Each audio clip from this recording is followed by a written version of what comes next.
Welcome to the Napa Legal Podcast. I'm Mary Margaret Bush, Napa Legal's Executive Director.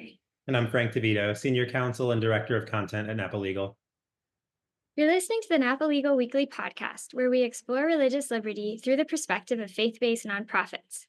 We have some exciting updates this week, including President Trump's Day One executive orders, an Ohio law related to religious education and parental rights, and an important case out of Texas looking at charitable donation boxes and freedom of speech. Our first update this week focuses on an executive order related to gender ideology. So this was a day one executive order from President Trump. And I want to start our conversation by just returning quickly to the fundamentals. So what is an executive order? An executive order is a policy directive to agencies from the president, and it's pursuant to either the president's the power of his office, constitutional power, or powers that he's exercising pursuant to a congressional authorization. So you may recall from the Biden administration, there were similar administrative regulations coming out day one from that administration. And we now have this from President Trump that was issued on January 20th. So looking more closely at this executive order, it really breaks down into 5 sections. So we have the first section just sets forth the purpose, which is to protect women, to protect men, and to base federal policy on scientific truth. The second section enacts a policy and sets forth some definitions of sex. The specific text says the sexes are not changeable. There are two, male and female. This is grounded in fundamental and uncontrovertible reality. So after setting forth those definitions, then there are sections 3, 4, 5, and 6. And these are basically a to-do list for the agencies. There are regulations to draft implementing this, overviews, reviews to be conducted. And then there are also specific directives to 3 agencies, the Bureau of Prisons, the Bureau of Housing the Housing and Urban Development, and then the Department of Homeland Security. And so all of these agencies are directed to enact regulations that comport with these new definitions. And then finally, there's Section 7, which rescinds, supersedes, and dissolves certain actions from the Biden administration. And these relate specifically to Department of Education regulations, Equal Employment Opportunity Commission, and then the dissolution of the Biden administration's Gender Policy Council. So this is a big change, a big pivot from what we've been seeing the last 4 years. And I think in the coming weeks, as these agencies respond to the directive, we'll see some interesting practical developments for religious organizations. Institutions of higher education will be particularly impacted by this, especially the Department of Education related aspects. And then, as we've talked about in recent weeks, there's quite a bit of litigation in various stages in the federal courts that challenge certain Biden administration regulations. And so now that this directive has been issued, we'll see how that litigation is going to be affected by the new administration's position. Yeah, this is a really interesting one.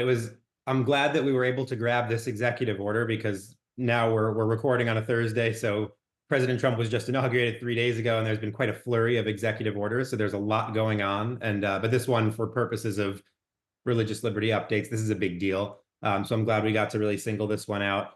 Just a couple of notes on this.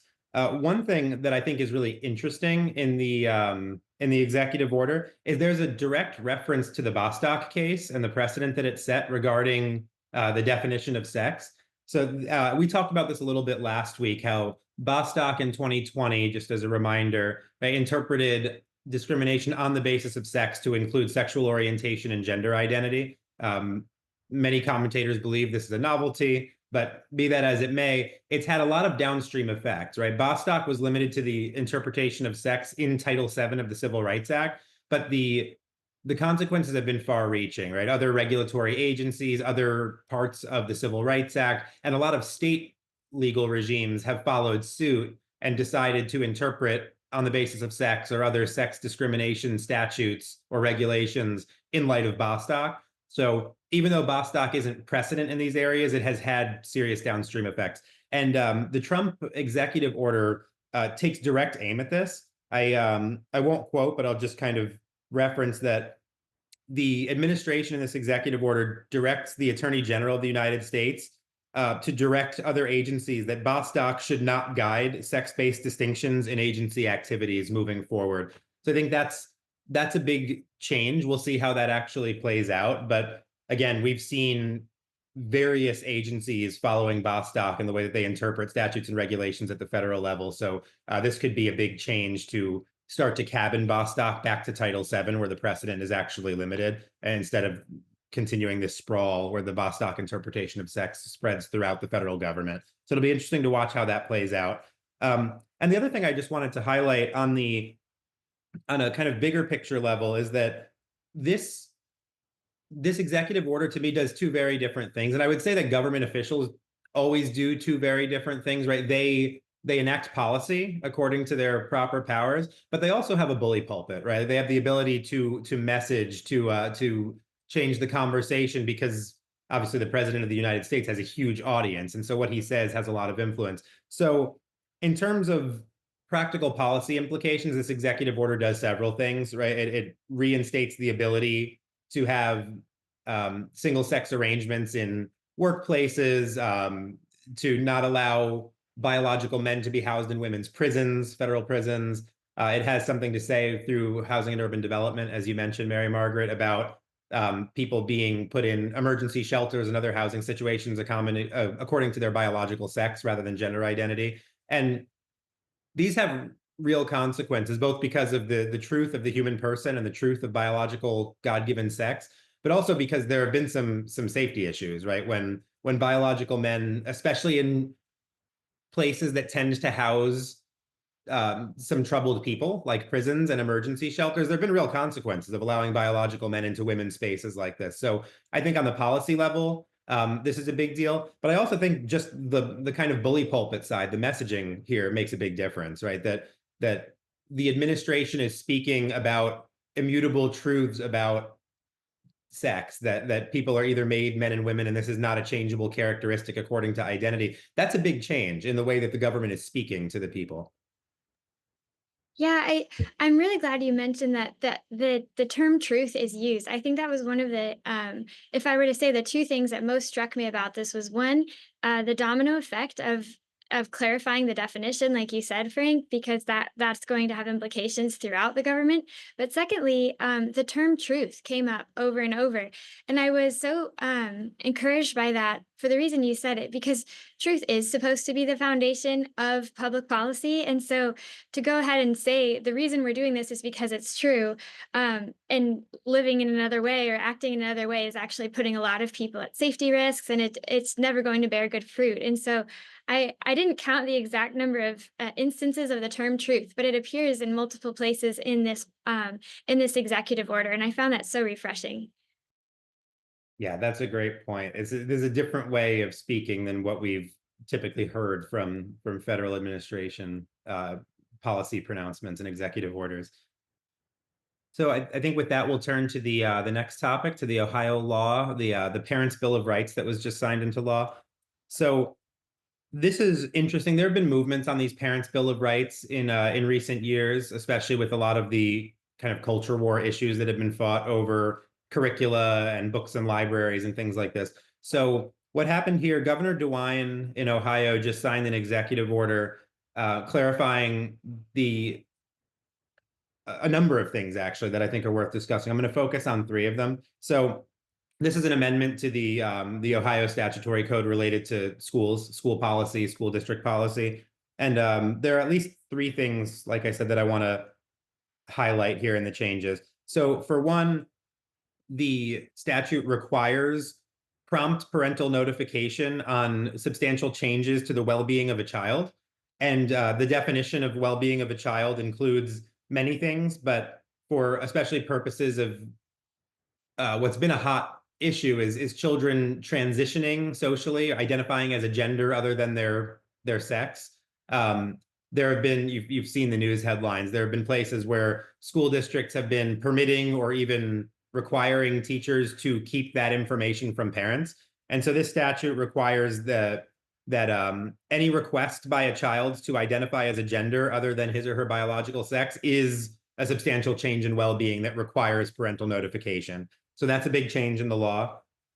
Another one is the religious education release policy. This has gone on in a number of states, and the way the states handle it is different state by state. And this is something maybe we'll look at more at Napa Legal in the coming months, because I think it's an interesting issue, where the basic idea is that students are allowed release time where they're released from the school day for a period of instruction and allowed to go receive religious education according to their family's religious creed from a sponsoring private entity. So the religious instruction is not given by the public school, but the public schools release them to do that. And several provisions in the release time statute here in Ohio have changed with this amendment, but the biggest one is that the word allowed is struck out and replaced by required. So school districts are no longer allowed to give this release time, but they're required to do so. And it also allows or requires, I believe it's a requirement as well, but high schools can accredit for a couple of credit hours for the high school diploma, these release time programs. So a student can actually get religious education from his or her religious entity and have that count as school credit. And then one other thing that I think is worth highlighting in the Parents' Bill of Rights, again, if you're interested in these parental rights issues, they're a big deal. So I would read the whole thing. The other one that I want to highlight, though, is there are a number of provisions about sexuality content in school curricula. And the statute says that, for one, any content on sexuality must be age appropriate. And within that age appropriate standard, it actually makes clear that no sexual content is appropriate from kindergarten to grade 3. So that's one of the big issues where it's not just a matter of subjective opinion about what's appropriate, what's age appropriate, but there's an actual ban on K-3 sexual education. And then after that, it must be age appropriate, which again, there's a little wiggle room, I think, for school districts to decide what's age appropriate. But the other thing is that parents must be notified in advance of any sexual content that's being taught in the classrooms, and they must be allowed to opt their children out. The children have to be excused if the parents request it under this new statute.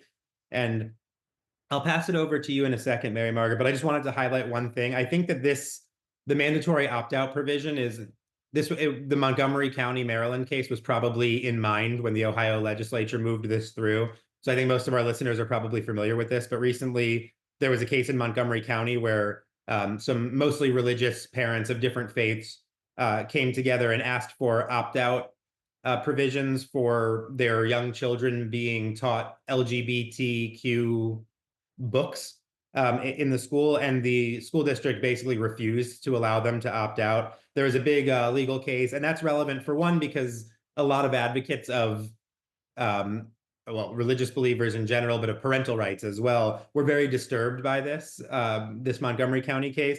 And it's also timely because by the time this episode is released, I think it'll be about a week and a half ago, the Supreme Court just granted cert. So they're actually going to hear the Montgomery County case, and the Beckett Fund is representing some of the parents in that case. So for one, it's encouraging to see legislators, right, through the democratic process actually responding to these kind of infringements on the parents' rights to oversee the education of their children.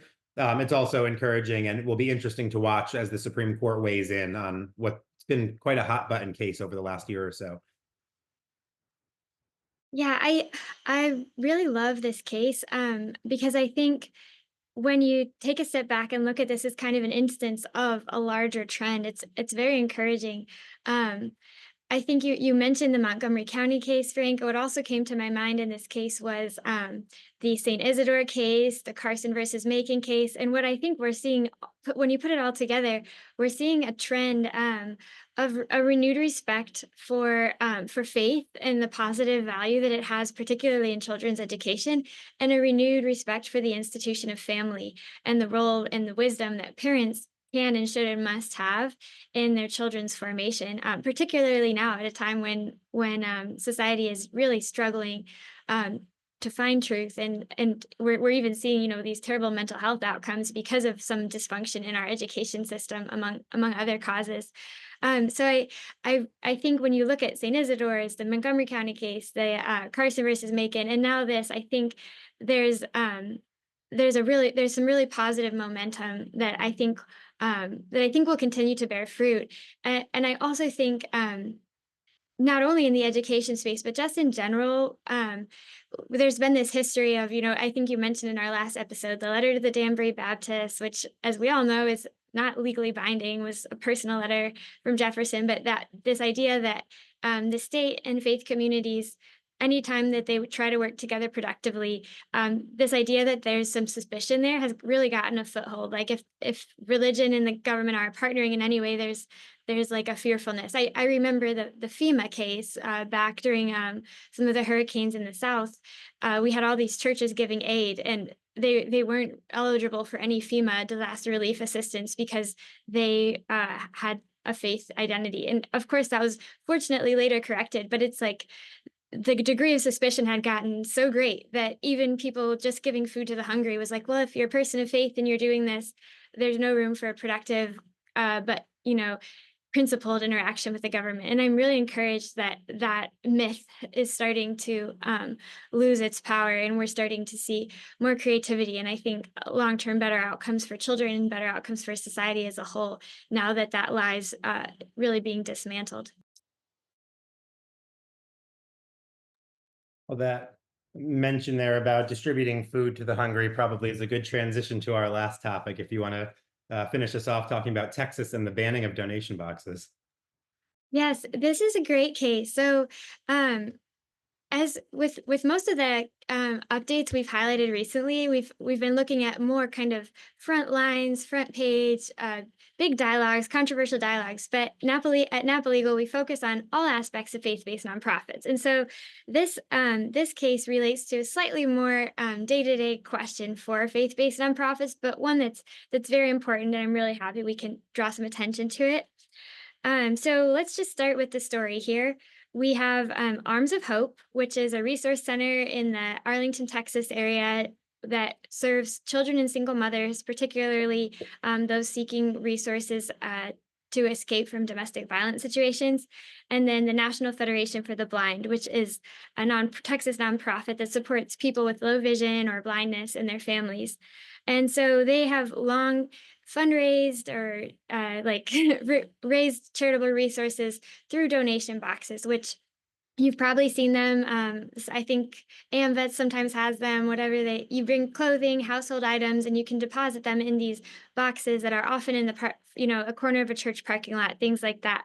And the city of Arlington updated its city code, specifically the donation boxes section in two areas. So first, licensing, put up some pretty stringent licensing requirements for these boxes, but they made it a 1-2 punch by adding a second section in Article 3, Section 301C, that adds a zoning dimension to this. So not only are there these stringent licensing requirements, but of the 28 zones in Arlington, these donation boxes can only be hosted in 3 of those zones.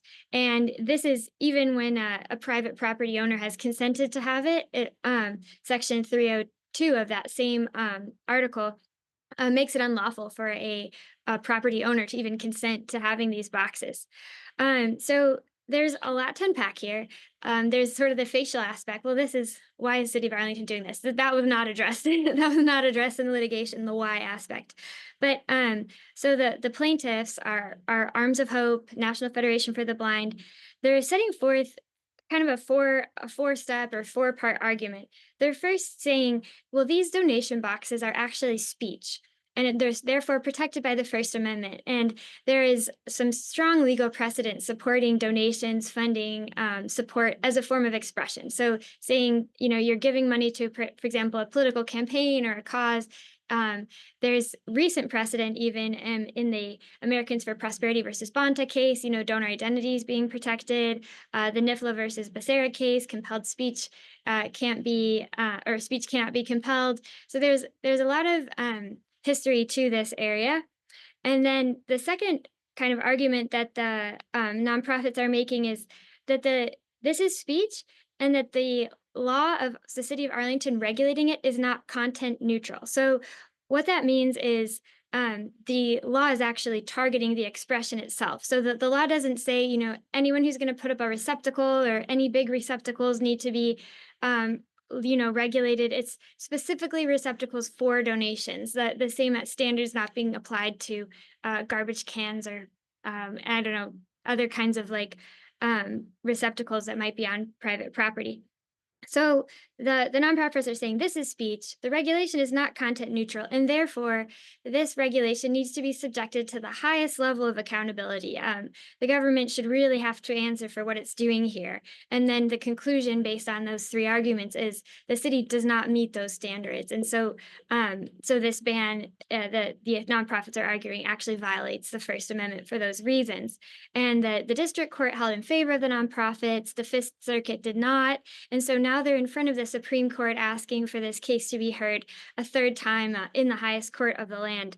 And I want to take a moment too to just talk a little bit about the third argument that the nonprofits are making about the standard that applies to the government. Um, when you're looking at First Amendment freedoms, the courts, when they're assessing whether a government action is comports with the Constitution or violates this, they will they will apply one of three different tiers of scrutiny. So one is the rational basis review, which is just, does this make sense and is it legitimate? So basically, anything short of something really unsavory, like a bribe or a favoritism, is going to pass rational basis review. And that's what's applied to non-expressive conduct. So probably, I was trying to think of an example. I think, if the TSA tried to ask you for your boarding pass, you can't really say, oh, they're compelling my speech by asking for my boarding pass.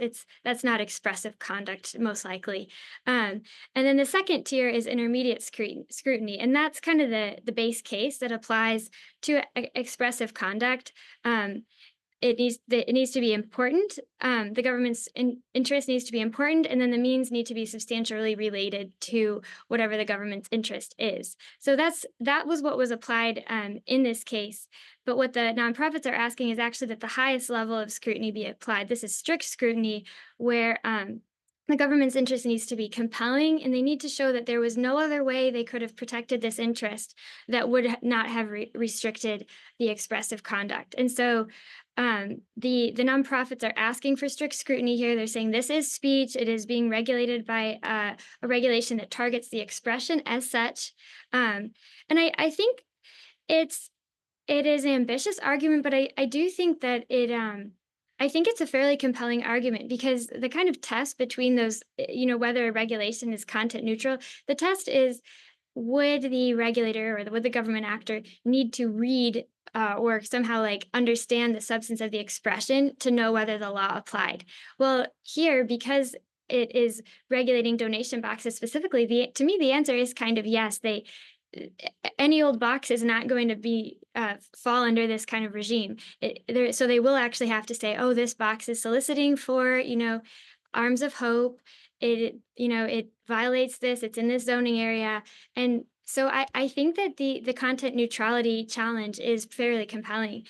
And so I'm very interested to see whether the Supreme Court um, finds this worthy of review. There is a two-circuit split on this issue right now, and so when there is a circuit split, that kind of increases the likelihood the Supreme Court will provide clarity. So we'll see if they do grant cert in this case. But I think, regardless of whether they grant cert, there's an important and ongoing question about these donation boxes and about the balance between freedom of speech and the general police power of state and local governments in general. Yeah, so I'm really looking forward to the outcome of this case. And I know, Frank, you've done a lot of research yourself on charitable registration. We have a toolkit that we've put forth for nonprofits, because charitable solicitation is a highly regulated area. And so I don't know if you have any thoughts on this, either at the high level or the specifics of the case. Yeah, you did a great job of summarizing the legal issues and the high level stuff. So I just want to make a very quick practical point, because I think it's worth pointing out the messaging and the policy realities of what's going on here. The a couple things strike me. One, this is about donation bins, not not the shelters where things are distributed, right? Because you could have a better argument in the current way that American cities, states view zoning regimes, right? That certain things belong in certain districts. And if you have a place that's distributing things to the homeless and it's in the middle of like a, suburban residential area, maybe you're bringing foot traffic, you're bringing issues to that neighborhood. That's one issue, but these are donation bins. Like, just practically, I think this is a huge overreach to just say these bins belong nowhere except a couple of industrial districts, where nobody's going to use them in the city of Arlington.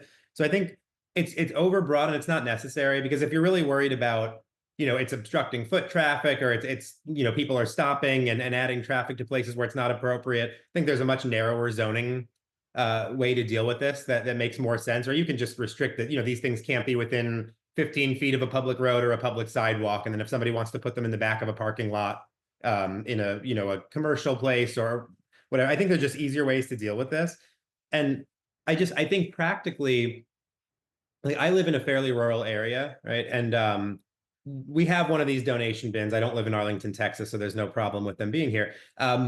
It's in the corner of a gas station mini mart that's right down the street from me. It's really convenient. It's like a clothes and shoes collection bin. So for those of us who live up in these more rural places, you don't necessarily want to drive 20-25 minutes to get to, a Goodwill or something like that to donate. This is a really easy option. And the existence of this donation bin in this gas station parking lot affects precisely nobody, right? Like you may see a car there every few hours where somebody stops, drops off some shoes or a bag of clothing and drives away. It's not attracting additional traffic. It's not changing the character of the area. I don't know. I know you, like I said, you did a really good job covering the constitutional issues. I just have a real practical issue with this, because to me it seems like such a non-issue, right? These are just bins where you collect things for the poor, and to me it's just so over the top to ban these from really anywhere. I mean, I think your practical point has some legal teeth as well, because what you're sort of pointing out is just the arbitrariness of it. There's been no showing of harm. The city alleged that the receptacles were in disrepair, but further review showed that none of them were in disrepair, and that the city had only surveyed 5 of like 100 of them. And so I do think the absence of a showing of anyone being harmed further uh, further creates some questionableness around the legitimacy of the government's actions here. And I do think it's really important. Um, I think we mentioned in our last episode how we're starting to see more and more First Amendment cases kind of coming as a suite, and this is not being argued as a religious freedom issue per se. It's being approached as a freedom of speech and expression. But these so often all go together. And that question of, what is speech has become so critical, for example, in the creative cases like Jack Phillips or 303 Creative. Um, and now we have these donation boxes. And so I think, while on its face, in a way, it's a simple case, I think there are some important questions that are worth exploring here. Um, so I'm looking forward. I do actually hope that the Supreme Court grants cert in this case, because it is kind of rare to receive such clarity on some of these more day-to-day aspects of nonprofit operations. I feel like there's probably 5 cases. One of them's I think the city of Schaumburg case, which is near my hometown. So I love that one. But there aren't too many others that really get into the weeds like this one does. Well, great. That sums up our religious liberty podcast for the week. So thank you for joining us for this episode of the Napa Legal Podcast. If you enjoy the content we're putting out, we would appreciate it if you like this podcast and subscribe to our channel on YouTube, Spotify, or wherever you're listening. We hope you'll join us next week as we continue to highlight and discuss some of the most important ongoing legal issues that affect religious liberty and the work of faith-based nonprofit organizations. Thank you for joining us, and may God bless all of you. Talk to you next week.